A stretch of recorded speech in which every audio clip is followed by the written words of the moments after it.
Hi guys, SA20 Season 4 retention and pre-sailings வந்து எல்லா டீம்ஸுமே announce பண்ணியிருப்பாங்க. லாஸ்ட் வீடியோ செக் அவுட் பண்ணி பார்த்துட்டீங்கன்னா உங்களுக்கு தெரிஞ்சிருக்கும். இந்த வீடியோவில் நம்ம வந்து எல்லா டீம்ஸ்க்கு எவ்வளோ RTM இன்னும் இருக்குது அண்ட் எல்லா டீம்ஸோட பர்ஸ் ரிமைனிங் என்ன அப்படிங்கிறத பற்றி கண்டிப்பாக டிஸ்கஸ் பண்ணலாம். அண்ட் ஆஃப்கோர்ஸ் JSKயோட ரிட்டன்ஷன்ஸ் பற்றி பேசலாம். நம்மளால் மார்க்கி பிளேஸை எடுக்க முடியுமா, நம்மளுக்கு அவ்வளோ பர்ஸ் இருக்கா, அதெல்லாம் பற்றியுமே கண்டிப்பாக பேசுவோம். வீடியோ கண்டிப்பாக என்ன இருக்கும், வீடியோ கிளிக் தெரிஞ்சுட்டு மறக்காம சேனலை சப்ஸ்கிரைப் பண்ணிக்கோங்க. வாங்க வீடியோ தெரிஞ்சுக்கலாம். வீடியோவை ஸ்டார்ட் பண்ணுறதுக்கு முன்னாடி ஒரு சின்ன பெய்ட் ப்ரொமோஷன். எல்லாருக்கும் ஜெனுவனாக இன்ஸ்டாகிராமில் ஃபாலோவர்ஸ் இன்க்ரீஸ் பண்ணணுமா? இப்போ நான் சொல்ல போகிற இந்த இன்ஸ்டாகிராம் வெப்சைட் தான் உங்களுக்கு ஹெல்ப்ஃபுல்லாக இருக்க போகுது. ஸோ இந்த வீடியோட டிஸ்கிரிப்ஷன் அண்ட் பின் கமெண்ட்டில் இருக்கிற வெப்சைட் லிங்கை ப்ரெஸ் பண்ணிக்கோங்க. வெப்சைட்டோட இன்டர்ஃபேஸ்லேயே உங்களுக்கு செலக்ட் லாங்குவேஜ் கேட்கும், அதில் இங்கிலீஷை ப்ரெஸ் பண்ணிக்கோங்க. தென் உங்களுக்கு நெக்ஸ்ட் பேஜில் பார்த்தீங்கன்னா வந்து உங்களுக்கு ஃபாலோவர்ஸ் லைக்ஸ்னு சொல்லிட்டு நிறைய டேப்ஸ் வந்து ஷோ ஆகும். அதில் கெயின் ஃபாலோவர்ஸை ப்ரெஸ் பண்ணிட்டு நெக்ஸ்ட் பேஜுக்கு வந்தீங்கன்னா திரும்ப உங்களோட இன்ஸ்டாகிராம் யூசர் நேமை வந்து டைப் பண்ணிக்கோங்க. நெக்ஸ்ட் பேஜில் உங்களோட இன்ஸ்டாகிராம் PFP காட்டும். அதுக்கு கீழே வந்து நம்பர் ஆஃப் ஃபாலோவர்ஸ் கேட்கும். நீங்கள் எவ்வளோ இன்க்ரீஸ் பண்ணணும்னு நினைக்கிறீங்களோ அந்த நம்பரை வந்து செலக்ட் பண்ணிட்டு ஸ்டார்ட் பட்டனை ப்ரெஸ் பண்ணிக்கோங்க. நெக்ஸ்ட் உங்களோட இன்ஸ்டாகிராம் அக்கௌண்ட்டை லாகின் பண்ணி பார்த்தீங்கன்னா உங்களுக்கு ஃபாலோவர்ஸ் வந்து நொடிக்கு நொடி இன்க்ரீஸ் ஆகிட்டே இருக்கும். ஸோ மறக்காம நான் டிஸ்கிரிப்ஷனில் கொடுத்துருக்க வெப்சைட் லிங்கை செக் பண்ணி பாருங்க. As you all know, JSK வந்து 3 pre-signed players அனௌன்ஸ் பண்ணியிருப்பாங்க. James Vince, Akeal Hosein and Richard Gleeson. Faf du Plessis மட்டும்தான் நம்ம ரீடைன் பண்ணியிருந்தோம். டானோவன் ஃபெரேரா வந்து வைல்டு கார்டு முறையில் வந்து சைன் பண்ணியிருப்பாங்க. ஸோ கரண்ட்டாக JSKயோட ஸ்குவாடில் வந்து 5 பிளேயர்ஸ் இருக்காங்க. அண்ட் மீதமுள்ள ஸ்லாட்ஸ் பார்த்தீங்கன்னா வந்து 14 ஸ்லாட்ஸ் இருக்குது. ஸோ 14 பிளேயர்ஸ் வரைக்குமே நம்மளால் வந்து ஆப்ஷனில் எடுக்க முடியும். 7 ஓவர்சீஸ் பிளேயர்ஸ் தான் ஒரு ஸ்குவாடில் இருக்கணும். ஸோ கரண்ட்டாக JSKயோட ஸ்குவாடில் 3 ஓவர்சீஸ் பிளேயர்ஸ் இருக்காங்க. ஸோ இன்னும் பார்த்தீங்கன்னா நம்மளால் ஆப்ஷனை 4 ஓவர்சீஸ் பிளேயர்ஸ் தான் பிக் பண்ண முடியும். JSK கிட்ட தான் third joint highest purse remaining இருக்குது. 21.5 மில்லியன் நம்ம வந்து ரிமைனிங் வச்சிருக்கோம். அண்ட் சன்ரைசர்ஸ் ஈஸ்டர்ன் கேபியுமே பார்த்தீங்கன்னா வந்து அதே 21.5 மில்லியன் தான் வச்சிருக்காங்க. ஸோ டாப் 2ல பார்த்தீங்கன்னா வந்து Pretoria Capitals and Durban Super Giants இருக்காங்க. பிரெட்டோரியா கேபிட்டல்ஸ் வந்து 3 ப்ரீசைட் பிளேஸ் அனௌன்ஸ் பண்ணியிருப்பாங்க. Sherfane Rutherford, Andre Russell and Will Jacks. So அவங்க கிட்ட பார்த்தீங்கன்னா வந்து 32.5 மில்லியன் இருக்கு. செகண்ட் ஹையஸ்டா டர்பன் சூப்பர் ஜெயின்ஸ் இருக்காங்க. 29.5 மில்லியன் வந்து வச்சிருக்காங்க. பால் ராயல்ஸ்க்கு 14.5 மில்லியன் ரிமைனிங். அண்ட் லீஸ்ட் பார்த்தீங்கன்னா MI கேப்டன் தான் வெறும் 11.5 மில்லியன் தான் வச்சிருக்காங்க. பட் MI கேப்டன் ரிட்டென்ஷன்ஸ்லயே நல்லா பெர்ஃபார்ம் பண்ணிருக்காங்க. பிகாஸ் நிக்கோலஸ் பூரனை வேற வந்து இப்போ கொண்டு வந்திருக்காங்க. அண்ட் 4 லோக்கல் பிளேயர்ஸ், தரமான லோக்கல் பிளேயர்ஸ் ரீடைன் பண்ணிருக்காங்க. ஸோ அவங்களுக்கு வந்து ஆல்மோஸ்ட் இப்போ டன் அண்ட் டஸ்டட் தான். சும்மா ஆக்ஷன்ல வந்துட்டு நல்ல நியூ டேலண்ட்ஸை ஃபைண்ட் பண்ணி க்ரூம் பண்றது தான் அவங்களோட வேலை. JSK on the other hand they have a lot of work to do. அவங்க வந்து 14 ஸ்லாட்ஸ் வந்து ஃபில் பண்ணி ஆகணும். இப்போ கரண்டா T20ல சென்சேஷனா இருக்கிற பிளேயர்ஸ்லாம் விட்டுட்டு அவங்களுக்கு என்ன தேவையோ அந்த பிளேயர்ஸ் தான் வந்து டார்கெட் பண்ணி பிக் பண்ணிருக்காங்கன்னு தான் வந்து நான் ஃபீல் பண்றேன். மேபி JSK என்ன பண்ணிருக்கணும்னா ரிச்சர்ட் கிளீசனை ஆக்ஷன்ல போய் வந்து பிக் பண்ணிருக்கணும். இங்க பிக் பண்ணதுனால தான் நம்மளோட பர்ஸ் வந்து அடி வாங்கியிருக்கு. பட் எஸ் ஃபாஃப் தான் நம்ம டீம்ல இப்போதைக்கு கரண்டா ஹையஸ்ட் பெய்ட் பிளேயரா இருப்பாரு. அதுல எந்த ஒரு சந்தேகமே கிடையாது.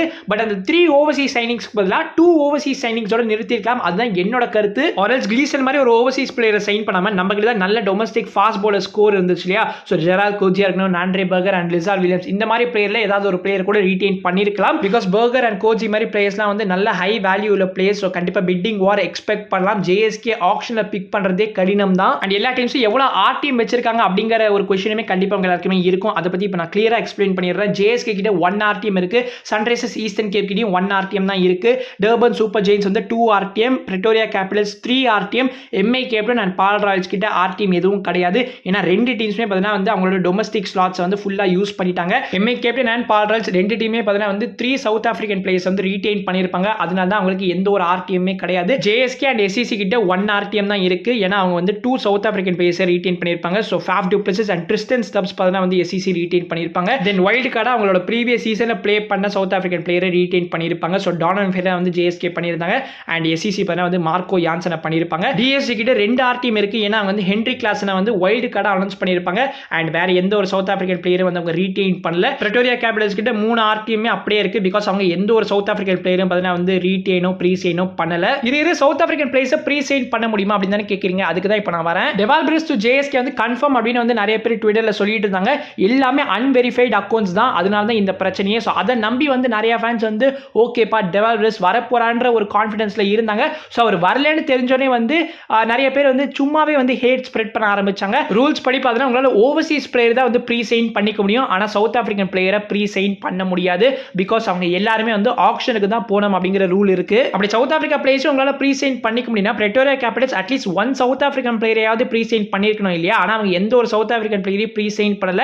அதுக்கு பதிலாக 3 ஓவர்சீஸ் சைனிங்ஸை வந்து ஃபுல்லாக யூஸ் பண்ணிட்டாங்க. ஐபிஎல் எப்படி மார்க்கி செட் இருக்கோ அதே மாதிரி SA20 கண்டிப்பாக மார்க்கி செட் இருக்கும் நம்புறேன். எய்டன் மார்க்கம், குவிண்டன் டிகாக், டெவால் பிரஸ் மாதிரி பிளேயர்ஸ்லாம் அந்த மார்க்கி செட்ல நம்ம எதிர்பார்க்கலாம். கண்டிப்பாக ஜேஎஸ்கேவால அட்லீஸ்ட் ஒன் மார்க்கி பிளேயரையாவது பிக் பண்ண முடியும். ஏன்னா அவங்களுக்கு அந்த லக்ஸரி இருக்கு. என்னோட ஒரே ஒரு கைண்ட் ரெக்வஸ்ட், ரீசா ஹெண்ட்ரிக்ஸ் நம்மளோட பழைய பிளேயர், அதனால அவர் கண்டிப்பா நம்ம பிக் பண்ணணும் அப்படின்னு சொல்லிட்டு இந்த ஃபிலிமிங் வந்து முடிவு பண்ணாருன்னா தயவு செஞ்சு அவர் கையை கட்டி போட்டு வச்சிருங்க. எனவே டாப் டொமஸ்டிக் ஆப்ஷன்ஸ்ல பாக்குறப்போ நான் ஸ்டார்டிங்லேயே சொன்ன மாதிரி தான் Aiden Markram and Dewald Brevis are available. Quinton de கண்டிப்பா நல்ல ஒரு ஆப்ஷனா தான் இருப்பாரு. நமக்கு வேற ஒரு ஓப்பனர் கண்டிப்பாவே தேவை. பிகாஸ் ஜேம்ஸ் வின்ஸ் வந்து ஃபர்ஸ்ட் 4 or 5 கேம்ஸ் வந்து கண்டிப்பா மிஸ் பண்ணுவாரு due to IL T20 commitments. IPL and MLC ரெண்டுத்துலயுமே வந்து ஸ்டாண்ட் அவுட் பெர்ஃபார்மன்சஸ் வந்து குவிண்டனால டெலிவர் பண்ண முடியலனாலும் ஐ பிலீவ் லோக்கல் கிரவுண்ட்ஸ்ல வந்து குவிண்டனால நல்லா பெர்ஃபார்ம் பண்ண முடியும். எக்ஸ்பீரியன்ஸ் ஏராளம், நல்ல ப்ரூவன் பிளேயர். ஃபாஃப் ஒரு சைடில் வந்து ஸ்லோவா வந்து கேம் எடுத்துட்டு போனாலும் குவிண்டனால வந்து பவர் பிளேல நல்லா ப்ளே பண்ண முடியும். Anrich Nortje, Andre Burger, Gerald Coetzee மாதிரி நிறைய ஃபாஸ்ட் பாலர்ஸ்மே பார்த்தீங்கன்னா இந்த ஆப்ஷன் அவைலபிளா இருக்காங்க. ரீசெண்டாக டெஸ்ட் கிரிக்கெட்ல வந்து Zimbabwe and South Africa face பண்ணப்போ 400 அடிக்க வேண்டிய அந்த பிளேயர் வியான் முல்லர் கூட வந்து இப்போ ஆப்ஷன் அவைலபிளா இருக்காரு. கண்டிப்பா அவர் மேலேயுமே நிறைய கண்கள் இருக்கும். பட் என்ன நல்லதுன்னா Aiden Markram and Dewald Brevis ரெண்டு பேருமே வந்து